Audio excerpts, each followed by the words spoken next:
Please like and comment below and subscribe and share for more first-person encounters. Case number A012-1 is Bigfoot and Extraterrestrial. In September 1978, I lived with my father on a farm in the vicinity of Shawano, Wisconsin, which is very near the Menominee Indian Reservation. There had been some buzz within the community of an unknown large hairy creature spotted by 2 deer hunters not far from our farm. I had heard stories of the Manabewak or the giants from stories told by the Menominee, but I just considered these tales to be legends. Then one evening, my father and I were coming home from the store and noticed what appeared to be 2 hairy creatures collecting squash from the garden. Each creature was at least 6 foot tall.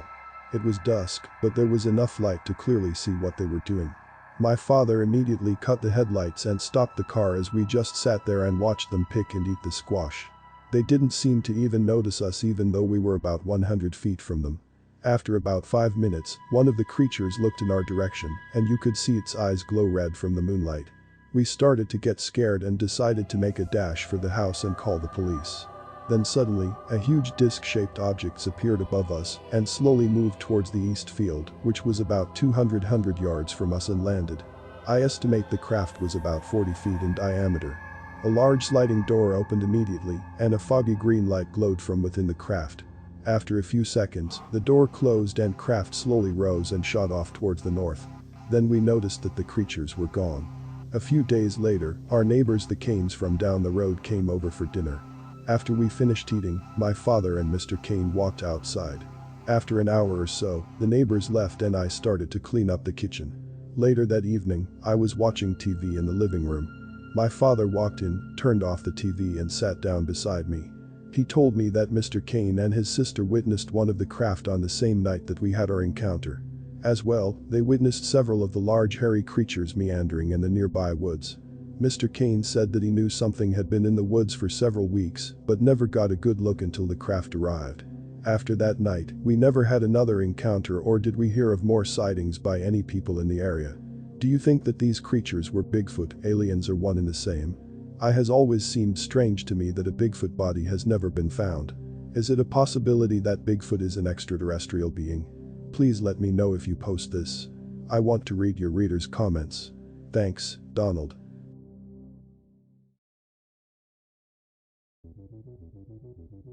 Case number A012-2. Beware the Kushtaka. It all starts on a winter night in Juneau, Alaska. About 4 years back, while I was a senior in high school, a few friends of mine were over at my house, a neighborhood on the side of a mountain surrounded by a forest. We were bored with our video games and TV, so we all decided to walk a trail in the woods. This is about 3 a.m., and we weren't worried about running into bears because it was their hibernation time. So we gear up for the 0-degree weather and leave for a trail up the mountain that I had played at as a kid, running through the woods and building forts. So of course, growing up in it, knowing it like my own home, I wasn't too worried. We had crossed a bridge onto the trail and walked about a half mile when my friend stops and says he heard something up ahead. I say that it's most likely a deer or something, having seen much of Alaska's wildlife in these woods. So we keep walking, and by this point he's a little nervous, glancing around a lot. My third friend started to say it was probably the Kushtaka, a local legend of a creature that shape-shifts into something that lures you to your death. He freaks out even more, and I tell him I've spent half my life in these woods and haven't seen one thing that was remotely strange. About 5 minutes later, we heard snow crunch under a huge pine tree about 10 yards in front of us. We stopped dead in our tracks, looking up the path towards the tree. I shine the flashlight in that direction, and we catch a flash of something move behind the tree, almost like a bike reflector or something. We start walking slowly away from the tree, back down the trail, not looking away from the tree. Then we see a hand from behind the tree touch the ground, and I stop dead, frozen with fear, not looking away with my flashlight directly on it. It took a few seconds for my friends to realize what I was looking at. Then they saw it too. My friend, who had been scared this whole time, goes nuts and starts putting together words that made no sense. Whatever was behind the trees leaned out to look at us. Its eyes reflected like a dog's from the beam of my flashlight, making its face blurry from the glare. Instantly we all run, not daring to stop. No movement was heard until we had reached the bridge, when one of my friends fell on the ice. That's when I heard it bounding up the path towards us. I shine my light, and there it is running towards us on all fours, half screaming, half howling. It looks almost like a human, but seemed to be a lot taller and skinnier, very pale in the moonlight and against the snow. It was completely naked. So I run and jump off the low bridge onto the frozen creek and yell for them to follow me. We run down the side of the creek towards my neighborhood. I have never run so fast and so far, but I kept on for fear of what I saw. During the entire run I could hear whatever it was running through the woods directly to the right of us, all the way until we got to the streetlight by a children's park. To this day my friend and I still bring up crazy theories of what we had seen. My other friend, the one who had been so terrified, had never brought it up again. JB.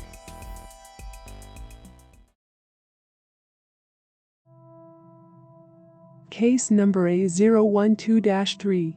Skunk Ape Encounter. I live in Florida and I always felt this is home. My family is originally from New York City, but we've lived here for quite a number of years. I was young and was living with somebody in a trailer out in a horse pasture. There was a campground, Mayaka near Sarasota, just on the other side of the pasture, and we had made friends with the people who ran it. It was late summer and a bunch of the campers got together because they would be leaving soon going back home, so a bonfire was being held that evening. There was a trail that led into the campground from where the trailer was, and everyone had gathered at our trailer for a farewell barbecue, then moving down to the campground after for the bonfire. After I had cleaned up the barbecue mess it was getting dark, so I was pretty much the last one to arrive. The fire was started and we all stood around talking. It was about 9:30 p.m. I was standing beside my friend on the outside edge of the fire when I happened to look across at the tree line. There is a fence there with low-lying palm scrub. It divides the other half of the pasture from the campground and back trails. As I looked in that direction I saw two big red eyes staring back at me. The outline of this thing was pretty big by the glow of the firelight. The palm scrub is about 4 foot tall, higher in some spots. Not taking my eyes off this thing, I quietly whispered to my friend to look in that direction and don't scream. She did, and she whispered to her husband. He said softly to the group not to make any sudden moves. We were talking softly and alerting everyone in the group about the red eyes, and everyone looked and saw what we were seeing. There was 8 of us all total. My girlfriend's husband returned with a flashlight and rifle in hand. He handed the flashlight to my friend and told her to shine it at whatever was in the scrub. When she did, this thing stood up and made a growling sound. My friend's husband then shot at it, and it screamed like nothing I'd ever heard before. It took off into the brush. Everybody, except me, in the group ran to get flashlights and whatever to arm themselves with. My friend and I were told to stay by the fire. About that time we heard the horses screaming in the pasture and they hurried to the field. After a while they all returned. They could not find anything and would resume the search at daylight. The next day blood was found at the fence area and a horse was dead. Its neck was broken and body badly ripped apart. Searches were continued for a couple of days and no one spoke about what happened. After having several things happen where I was staying, we left. This was not the only time I have encountered a large red-eyed being. I believe this was in fact a skunk ape or Bigfoot that after being shot had purposely killed that horse. I have on another occasion encountered one again at night which chased me through the woods while walking home from my friend's house. I had not known at the time that a body was found mutilated in that area and that the arms of that poor soul was torn from their body. I was lucky. M.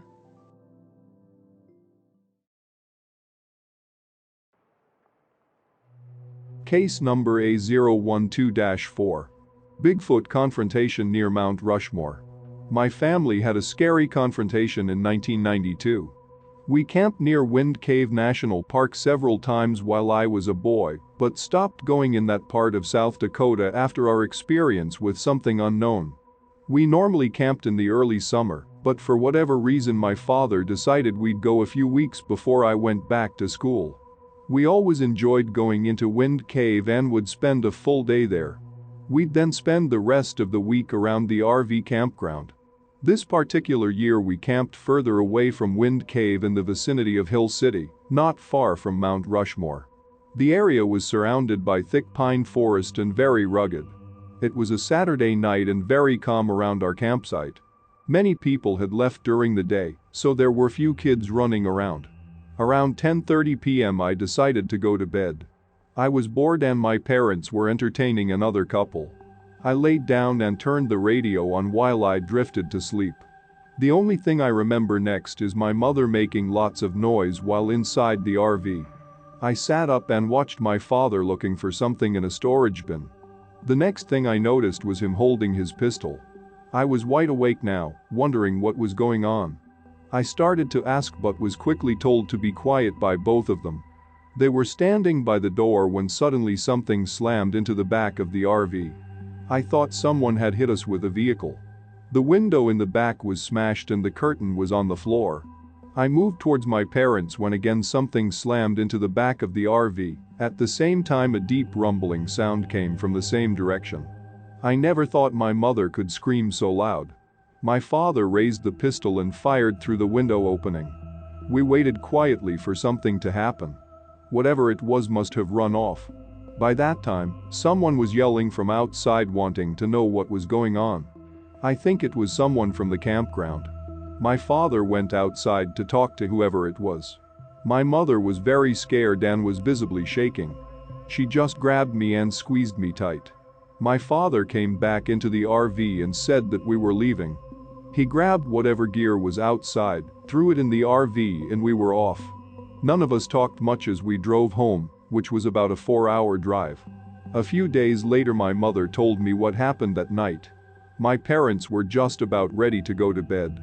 She said it was about 11:45 p.m. and she was cleaning up outside when she noticed something large on 2 legs run from behind the RV into the forest.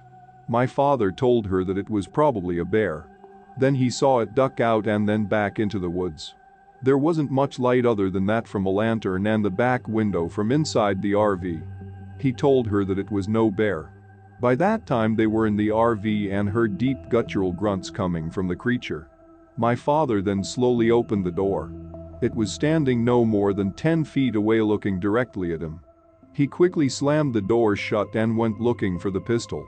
My father has never said much about whatever it was, but from his later descriptions, I believe he confronted a Bigfoot.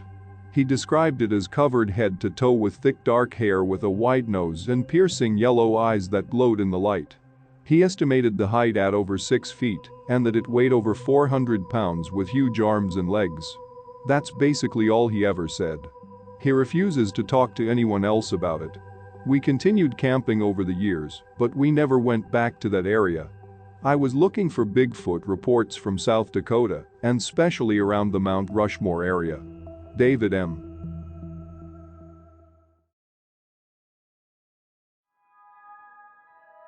Case number A012-5. Bigfoot at Shaver Lake, California. My daughter and I were hiking behind the lake. We kept hearing strange whooping sounds that were all around us. Sometimes far away, others very near. We also could smell something bad from time to time. We came up on a pretty meadow where the odor was exceptionally bad. We took a shortcut through an area that had just been cut. The ground was bare earth. I was keeping my eye on the ground because I like to watch for animal tracks. It's a habit of mine. I saw a huge footprint. I even have a picture of it. With a smashed spider in the print that it stepped on. I noticed there were more. I actually followed them up the side of a hill, thinking it had to be bear prints. But each and every print was a foot, not a paw. At one point the prints were sideways as if looking back down the hill. My daughter pointed out that whatever it is, I'm following it and might be up at the top watching me. So I ran back down where my daughter was waiting. There was a stand of trees right on the edge of the meadow where we followed the smell to. In the middle of the close circle of trees was a huge mound of scat. Now I'm not talking about bear or mountain lion. I know what they look like. This was piled at least 1 foot high and had the look of a very huge human feces, but smelled horrible. This spooked us because we were thinking whatever made that is huge and could still be close by, because it looked fresh. All the way back off that trail we were followed by that whooping sound. I'm getting goosebumps just telling this. So, that's it. Now we are too scared to go hiking back there without any men with us. I absolutely believe there is a Bigfoot.